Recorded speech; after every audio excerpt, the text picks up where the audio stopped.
Olá, queridos irmãos.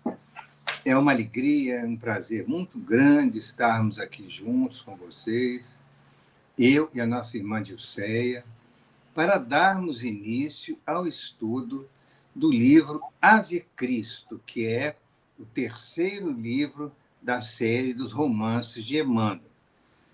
Vou passar a palavra para a nossa irmã Dilceia para que ela também possa cumprimentá-los e a gente, então, dar início ao estudo desse livro, que realmente tem uma importância muito grande para a divulgação do Evangelho à luz da doutrina espírita.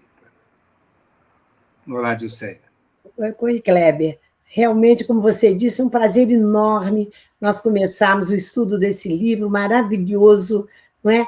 Que não é apenas um romance, assim como os outros romances históricos de Emmanuel, mas vai nos trazer muitas informações, muitas reflexões importantes.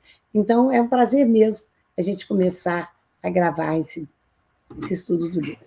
Então, antes de iniciarmos, vamos convocar todos os irmãos que estão conosco sintonizados, mentalizando a figura querida de Jesus, nosso mestre amado, os mentores espirituais, em especial Emmanuel, que nos trouxe essa preciosidade de ensinamento. E vamos rogar a proteção amiga, a inspiração, para que possamos ser intérpretes fiéis das palavras de Emmanuel, à luz do Evangelho e à luz da doutrina espírita. Então, nesse clima de muita união de pensamentos, de muita fraternidade, rogamos a Jesus que fique conosco hoje e sempre, Senhor. Então, dando início ao estudo do livro Ave Cristo, há uma introdução que Emmanuel escreve, em que ele começa dizendo o seguinte: hoje, como outrora, na organização social em decadência, Jesus avança no mundo restaurando a esperança e a fraternidade, para que o santuário do amor seja reconstituído em seus legítimos fundamentos. Por mais se desenfreie a tormenta, Cristo pacifica. Por mais negreje a sombra, Cristo ilumina. Por mais se desmande a força, Cristo reina. A obra do Senhor, continua Emmanuel dizendo, porém, roga recursos na concretização da paz, pede combustível para a luz e reclama boa vontade na orientação para o bem. A ideia divina requisita braços humanos. A bênção do céu exige recipientes, pessoas captadoras de recursos na terra. O Espiritismo, que atualmente revive o apostolado redentor do Evangelho, e essa frase dele é muito importante, ressalte-se, porque sempre nós dizemos que o Espiritismo é o Evangelho de Jesus redivivo, e ele está dizendo isso aqui, né? O Espiritismo, que atualmente revive o apostolado redentor do Evangelho, em suas tarefas de reconstrução, clama por almas valorosas no sacrifício de si mesmas, para estender-se vitorioso. Há chamamentos do Senhor em toda parte. E enquanto a perturbação se alastra, envolvente, e enquanto a ignorância e o egoísmo combinados erguem trincheiras de incompreensão e discórdia entre os homens, quebram-se as fronteiras do além para que as vozes inolvidáveis dos vivos da eternidade se expressem consoladoras e convincentes, proclamando a imortalidade soberana e a necessidade do divino escultor em nossos corações, a fim de que possamos atingir a nossa fulgurante destinação na vida imperecível. Né? Então, Emmanuel está conclamando a todos os corações que desejam trabalhar para Jesus, tanto aqueles que estão no mundo espiritual, quanto aqueles que estão aqui encarnados entre nós. Alinhando, pois, agora, neste caso, dessa introdução, eu preferi fazer o seguinte, a gente, combinando com a Dilceia, eu já apresentei uma parte dessa introdução, eu gostaria, então, que agora ela continuasse com essas explicações de Emmanuel, para depois, então, propriamente, nós entrarmos no primeiro capítulo da obra. Sim. Emmanuel continua nos dizendo, apresentando o livro, falando do que vai se tratar. E ele diz: alinhando, pois, as reminiscências deste livro, não nos propomos romancear, fazer literatura de ficção, mas sim trazer aos nossos companheiros do cristianismo redivivo, na seara espírita, breve página da história sublime dos pioneiros da nossa fé. Ele dá um subtítulo ao livro de Episódios da História do Cristianismo no século III. É justamente o que vai tratar. Que o exemplo dos filhos do Evangelho nos tempos pós-apostólicos nos inspire hoje a simplicidade e o trabalho, a confiança e o amor, com que sabiam abdicar de si próprios em serviço do Divino Mestre. Que saibamos, quanto eles, transformar espinhos em flores e pedras em pães nas tarefas que o Alto depositou em nossas mãos. Hoje, como ontem, Jesus prescinde das nossas guerrilhas de palavras, das nossas tempestades de opinião, do nosso fanatismo sectário e do nosso exibicionismo nas obras de casca sedutora e miolo enfermiço, não é? São aqueles túmulos caiados, né? O excelso benfeitor, acima de tudo, espera de nossa vida o coração, o caráter, a conduta, a atitude, o exemplo e o serviço pessoal incessante, únicos recursos com que poderemos garantir a eficiência de nossa cooperação, em companhia dele, na edificação do reino de Deus.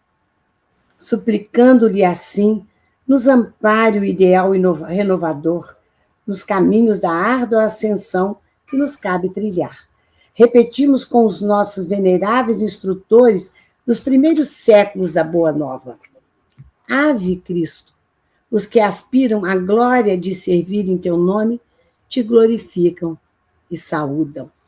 E assinam Emmanuel em Pedro Leopoldo, 18 de abril, lá do ano de 1953.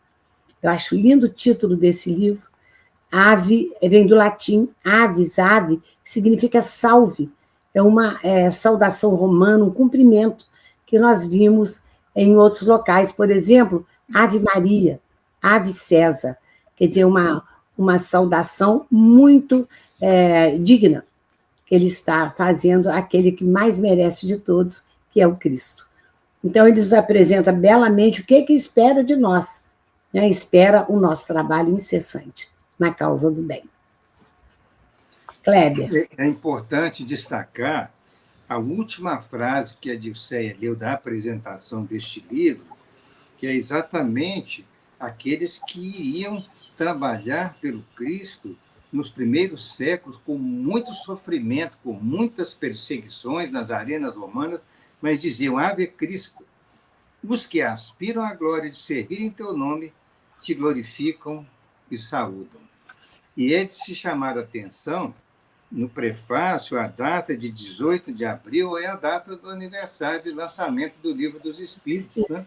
Então, escreveu o prefácio exatamente na data de aniversário do Livro dos Espíritos, no ano de 1953. Esse livro ele se divide em duas partes principais. A primeira parte com 7 capítulos e a segunda parte igualmente com 7 capítulos, falando da história do cristianismo primitivo no século II, século III da nossa era. Mas é esse primeiro capítulo que nós vamos hoje iniciar o estudo dele. Esse primeiro capítulo intitula-se Preparando Caminhos. Então, começa aqui Emmanuel dizendo que quase 200 anos de cristianismo começavam a modificar a paisagem do mundo. E é importante que se diga, ele está se referindo aqui, como veremos um pouco mais adiante na obra, ele está se referindo aqui, neste momento, ao ano 217 da era cristã. Então, por isso que ele disse quase 200 anos de história do cristianismo no mundo, né? De Nero aos Antoninos, que são dos imperadores de Roma, Todavia, as perseguições aos cristãos haviam recrudescido. Triunfantemente assentada sobre as 7 colinas, Roma prosseguia ditando o destino dos povos, à força das armas, alimentando a guerra contra os princípios do Nazareno, mas o Evangelho caminhava sempre por todo o império, construindo o espírito da Era Nova. É importante destacar que, apesar de termos a Roma dominadora, a Roma belicosa, com as suas legiões conquistando, escravizando os povos, apesar de tudo isso, o Evangelho caminhava sempre por todo o império, construindo o espírito da Era Nova, porque, graças ao trabalho de Paulo, de Tarso e outros continuadores dele, puderam divulgar e disseminar as ideias cristãs por praticamente todo o Império Romano. Se, na organização terrestre, a humanidade se desdobrava em movimentação intensa no trabalho da transformação ideológica, o serviço nos planos superiores atingia culminâncias. Agora, olha que informação importante que Emmanuel nos traz. Olha só, está falando dos planos superiores, né, da espiritualidade. Olha só. Presididas pelos apóstolos do Divino Mestre, todos, então, na vida espiritual, as obras de soerguimento humano multiplicavam-se em vários setores.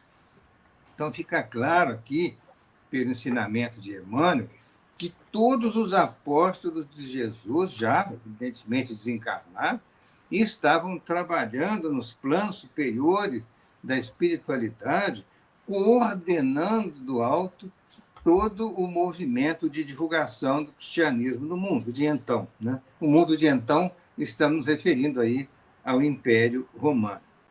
Tornaram Jesus ao trono resplendente de sabedoria e de amor, de onde legisla para todas as criaturas terrenas. Mas os continuadores do seu ministério entre os homens encarnados, né, os continuadores, qual enxame crescente de abelhas da renovação, uma comparação poética, né?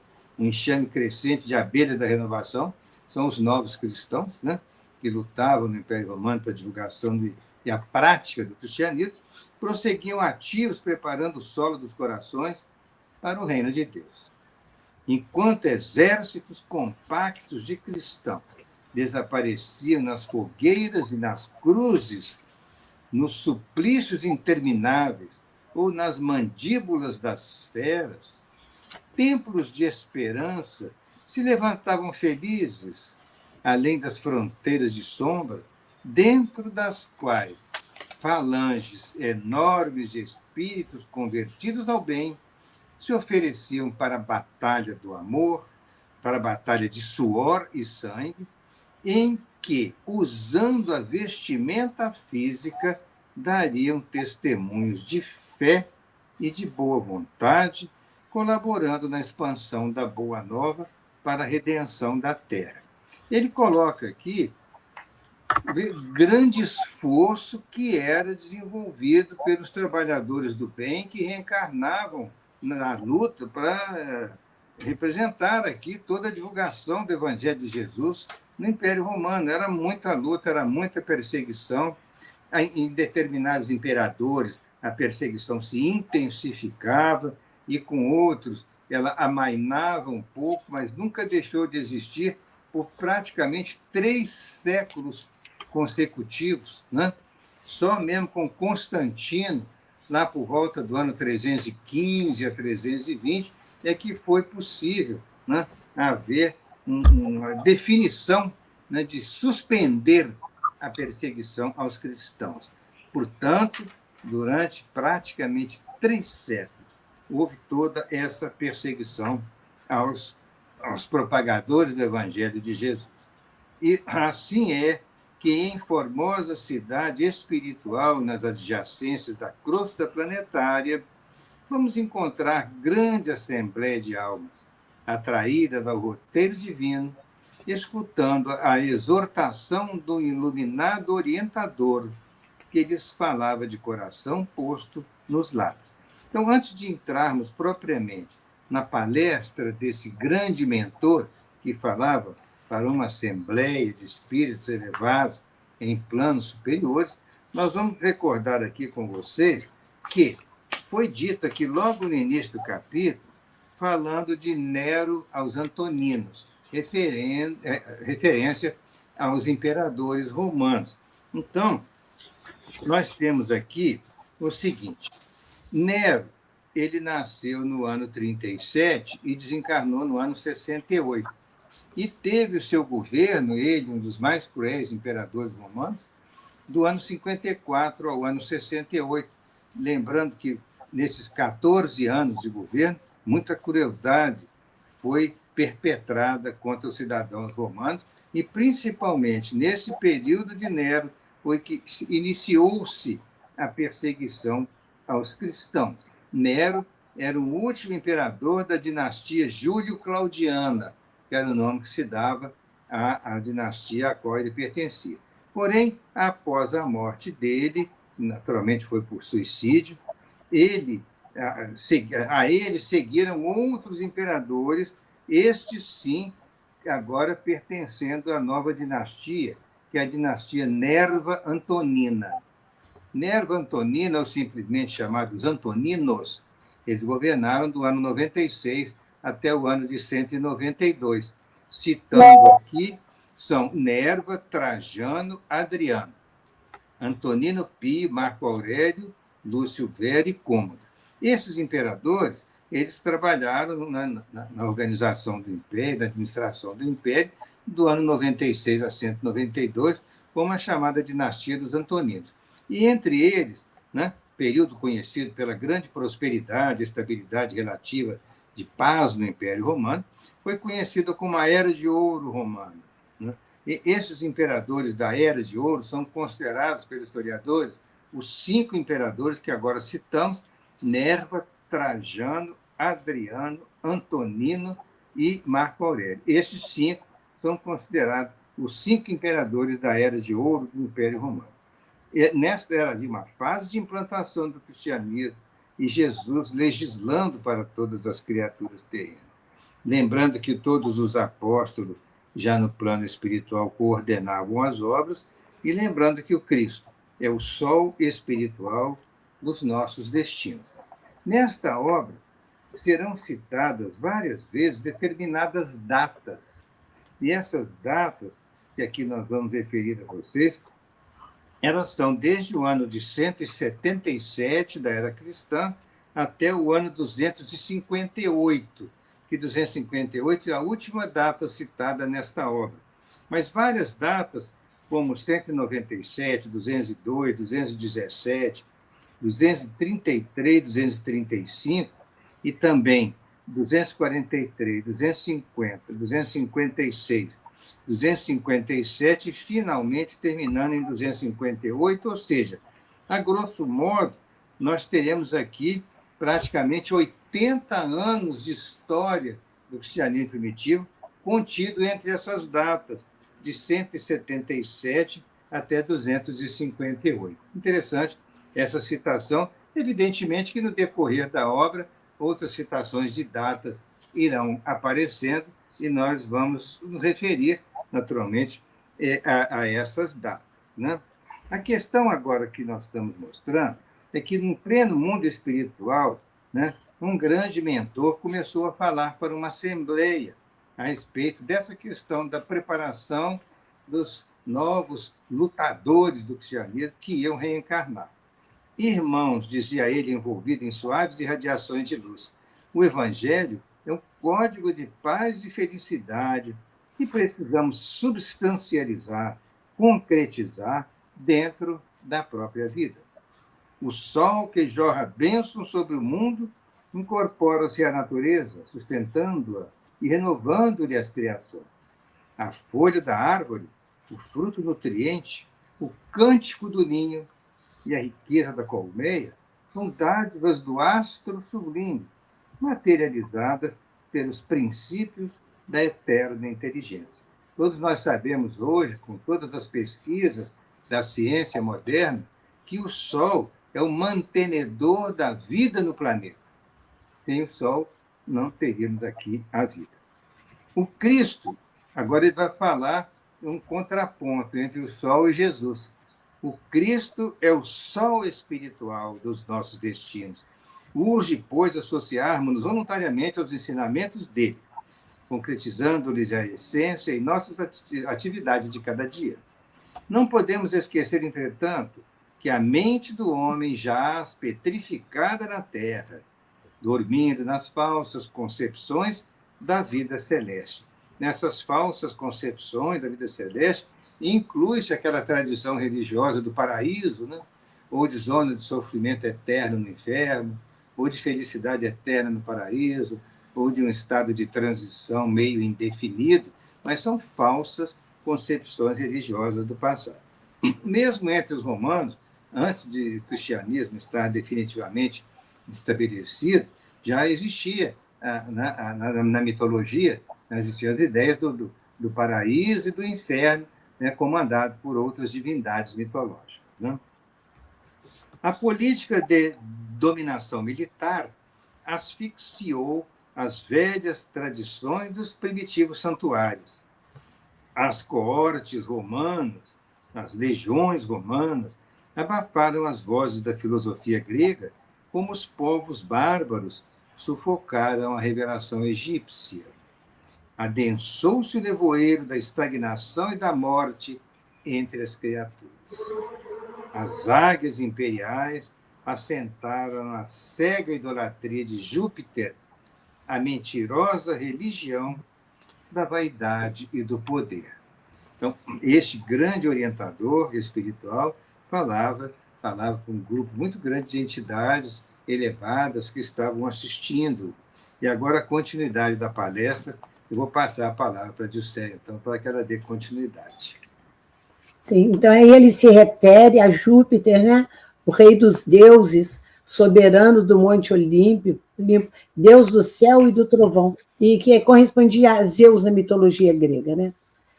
E continua dizendo que era uma região politeísta, né? Ainda se encontrava aí. Enquanto os deuses de pedra absorvem os favores da fortuna, alonga-se a miséria e a ignorância do povo, reclamando o pronunciamento do céu. Como se expressará, porém, a intervenção divina sem a cooperação humana? Isso é muito importante, porque se o Cristo confia em nós, nós confiamos nele, ele confia em nós também, para que nós façamos a nossa parte. E Emmanuel nos fala no livro Sempre Viva, Fonte Viva, no capítulo 17, ele diz o seguinte: se a humanidade não pode iluminar-se e progredir sem o Cristo não dispensa os homens na obra de soerguimento e sublimação do mundo. Isso Emmanuel já havia nos falado também no início desse capítulo, que o Kleber leu, quando ele diz: a obra do Senhor roga recursos na concretização da paz, pede combustível para a luz e reclama boa vontade na orientação para o bem. E ele continua dizendo: a ideia divina requisita braços humanos. Quer dizer, nós temos a nossa parte a cumprir na obra divina toda, na obra do bem. E Emmanuel continua falando, na palavra desse ilustre, o Cláudio, que é o ilustre orador. Sem a heróica renunciação dos que se consagram ao progresso e ao aprimoramento das almas, a educação não passará de letra morta. Imprescindível, portanto, é que saibamos escrever com o nosso próprio exemplo as páginas vivas do cristianismo remissor. Ou seja, nós somos cartas vivas do Cristo. Lá na segunda carta aos Coríntios, no capítulo 3, versículos 1 até 9, Paulo vai nos dizer exatamente isso. Vós sois a nossa carta, escrita em nossos corações, conhecida e lida por todos os homens, porque já é manifesto que sois a carta de Cristo, ministrada por nós e escrita não com tinta, mas com o Espírito do Deus vivo, em tábuas não de pedra, mas nas tábuas de carne do coração. Muito linda essa explicação de Paulo, né? E ele diz, é por isso que temos tal confiança em Deus. Então, recursos humanos seriam insuficientes para revelar toda essa riqueza eterna da mensagem. As letras e os raciocínios dos homens, propriamente humanos, na maioria das vezes, foi origem à controvérsia. Essa carta está escrita dentro de nós, no nosso coração. E, em vista disso, Jesus gravou os seus ensinamentos nos corações que o rodeavam, e não em livros, não em páginas. E os aprendizes que lhe conservam fiéis são as suas cartas divinas dirigidas à humanidade, como foram os apóstolos, como somos todos nós, né? Esses documentos vivos do santificante amor do Cristo palpitam em todas as religiões e em todos os climas. São os vanguardeiros que conhecem a vida superior, experimentam um sublime contato do Mestre e transformam-se em mensagem para os homens. Podem surgir muitas contendas em torno das páginas mais célebres e formosas que muitos escreveram. Todavia, perante a alma que se converteu em carta viva do Senhor, quando não haja vibrações superiores de compreensão, haverá sempre o divino silêncio. Essa também é uma página de Emmanuel, que está no livro Caminho, Verdade e Vida, no capítulo 114, que se chama justamente As Cartas do Cristo. Então, dentro de cada um de nós está a mensagem escrita de Jesus. E é por isso que um dia Francisco de Assis falou: pregue o evangelho em todo o tempo, se necessário, use palavras, porque não precisava de palavras, porque a própria vida do indivíduo, o seu testemunho, não é? O seu trabalho no bem era o próprio evangelho. Acho isso muito bonito também. Aí Emmanuel continua nos dizendo aqui, o mestre crucificado é divino desafio, todos nós.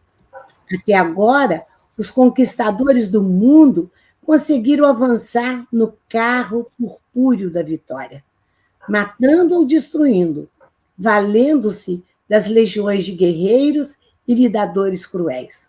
Parece que ele está escrevendo isso para hoje, para os dias que estamos vivendo, que continua a mesma coisa. Jesus, no entanto, triunfou pelo sacrifício. O método dele era outro, não é?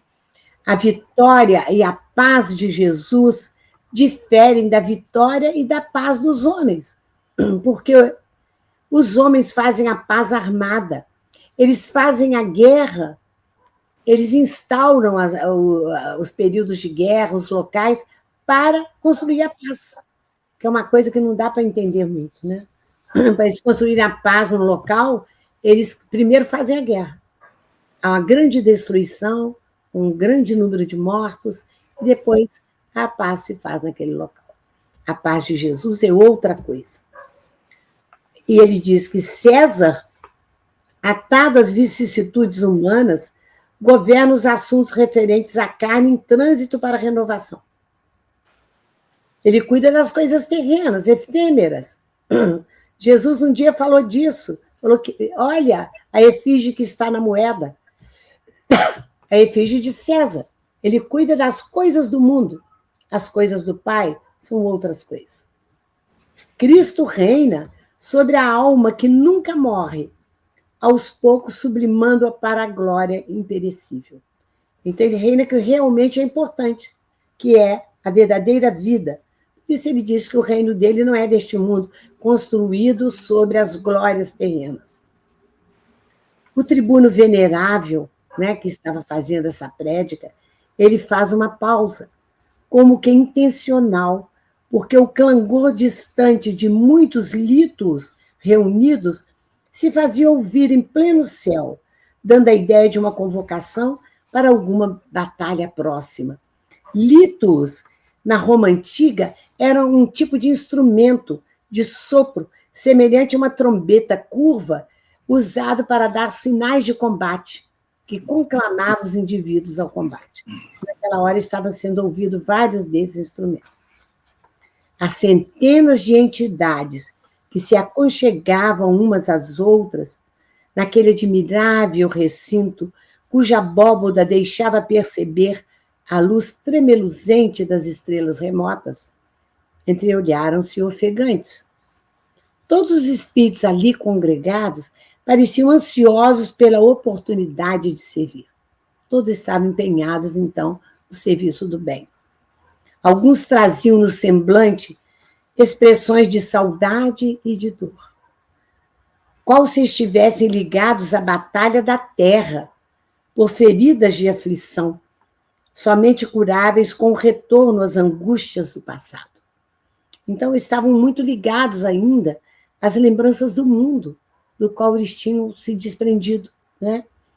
Mas a expectação ali não durou muito.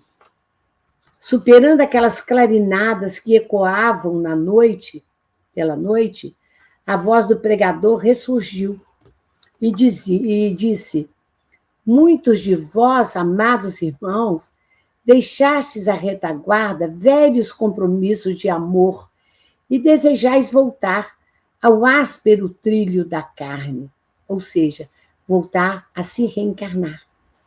Como quem afronta as labaredas de um incêndio para salvar afeições inesquecíveis. Sem querer nos adiantarmos, nós veremos logo à frente que o nosso protagonista vai justamente desejar isso, voltar à carne para salvar alguém muito querido que ele queria recuperar.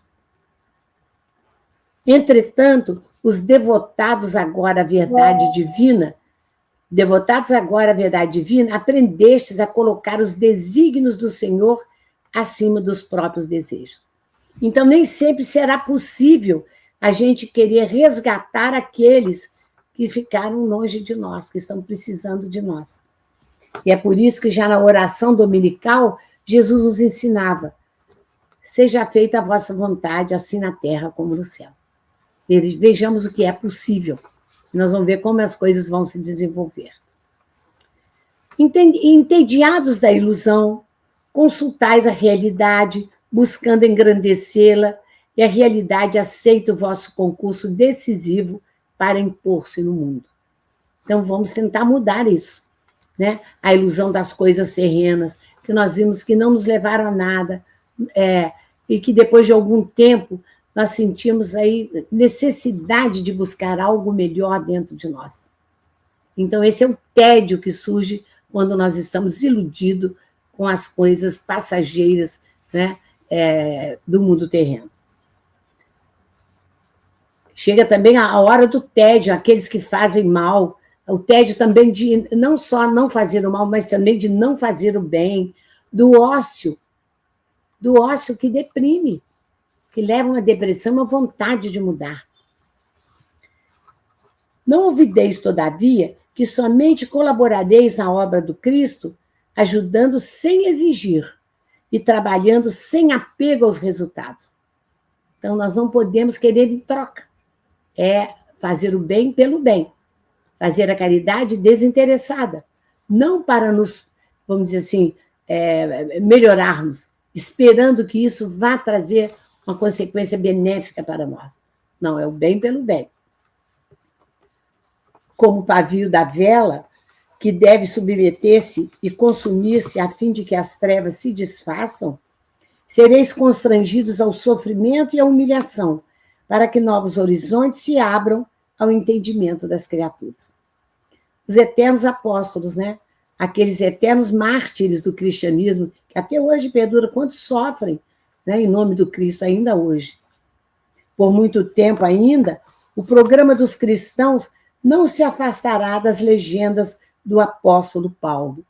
Aí ele vai citar uma parte muito bonita da segunda carta aos Coríntios, o capítulo 4, versículos 8 a 18, em que Paulo fala o seguinte: em tudo sereis atribulados, mas não aniquilados, perplexos, mas não desalentados, perseguidos, mas não desamparados, abatidos, mas não destruídos, trazendo sempre por toda parte a exemplificação do Senhor Jesus, no próprio corpo, para que a vida divina se manifeste no mundo, porque a vossa leve e momentânea tribulação produz para nós um peso eterno na glória e excelente, não atentando nós nas coisas que se veem, mas nas coisas que não se veem, porque as que se veem são temporais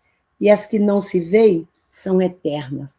Então, o que ele quis dizer? Que nós sofreremos todos esses problemas que foram ditos, mas teremos o quê? O amparo do mundo espiritual. E que todos essas dificuldades são momentâneas, essas tribulações, que elas vão passar. E à medida que elas passam, elas deixam gravadas para nós uma glória, que não é para as coisas que se veem, mas para as coisas que não se veem, que são as coisas espirituais, que são o nosso verdadeiro mundo e aquilo que a gente aspira.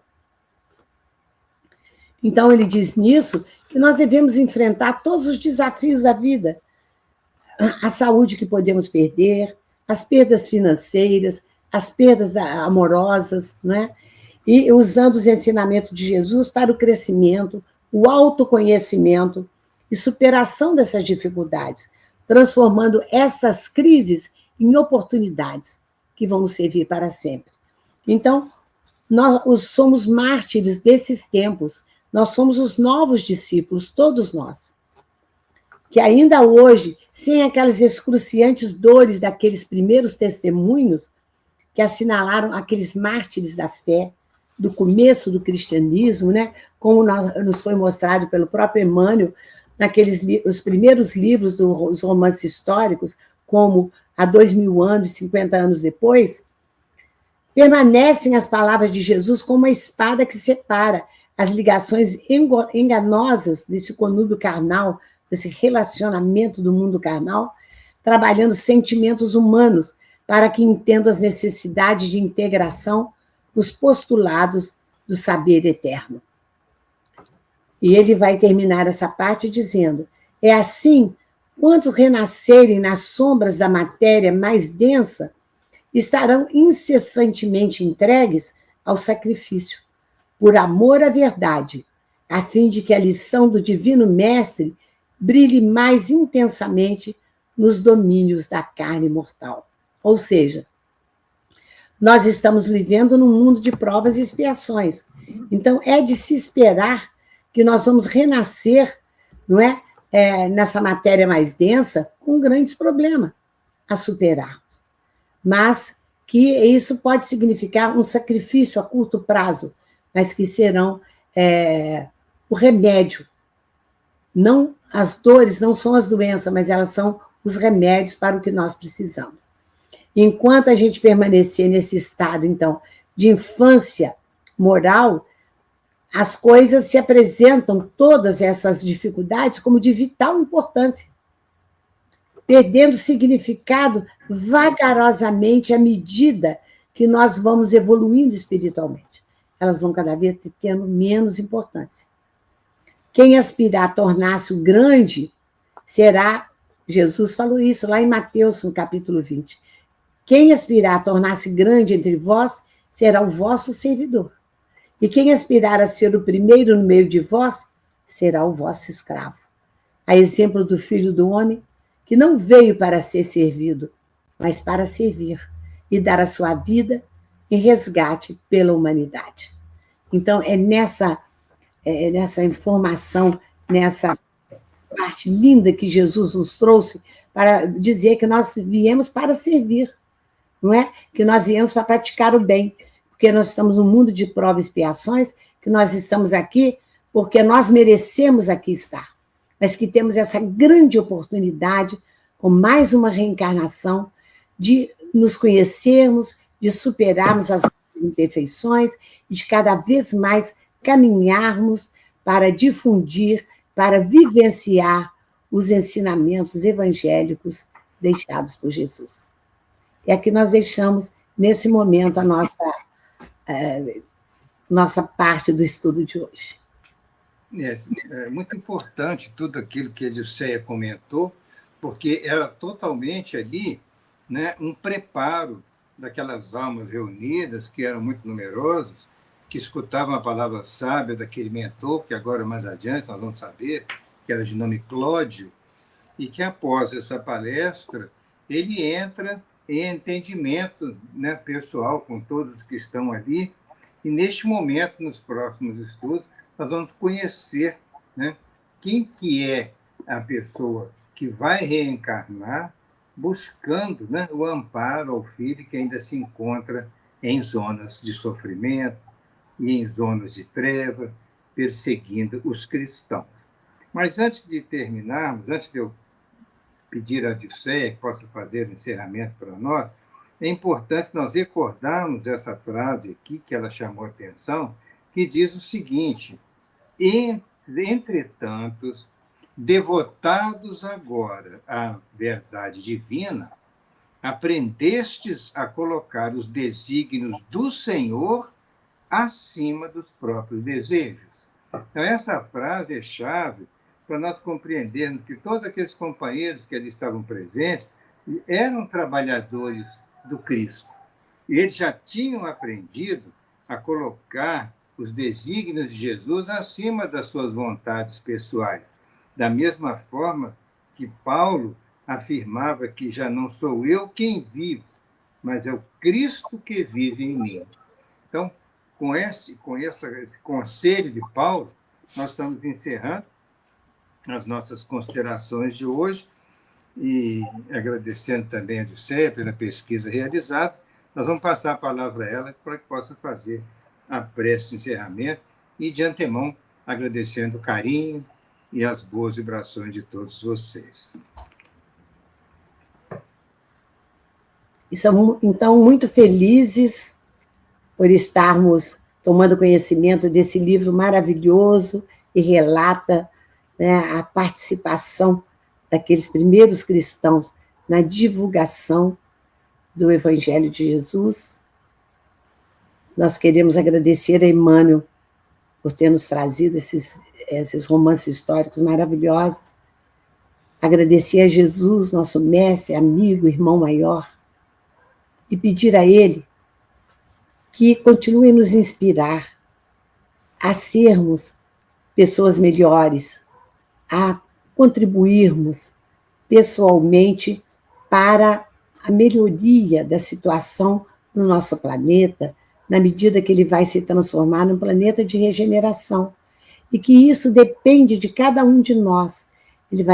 Essa transformação vai depender de como nós estivermos aqui vivenciando, né, essa encarnação. Então, que nós nos preocupemos em praticar o bem, construir o reino de Deus dentro de nós mesmos, de uma forma bastante pura e desinteressada. Nós pratiquemos a fraternidade e a caridade, dos maiores tesouros que nós podemos legar a todos, ao nosso planeta, aos nossos irmãos. Assim sendo, nós agradecemos toda a inspiração, todo o apoio que tivemos durante o nosso estudo e pedimos permissão para terminar o estudo por essa noite, dizendo graças a Deus. E assim seja. Boa noite. Gostaríamos de agradecer a nossa irmã Lara, que se encontra nos bastidores, coordenando toda a área da gravação, a parte técnica, do canal que ela mesma fundou e ela dirige, que é intitulado Fé para Quê? É um título muito sugestivo do canal, que está aqui nos recebendo com muito carinho e com o qual nós vamos trabalhar nas gravações do Ave Cristo. Um abraço a todos, muita paz.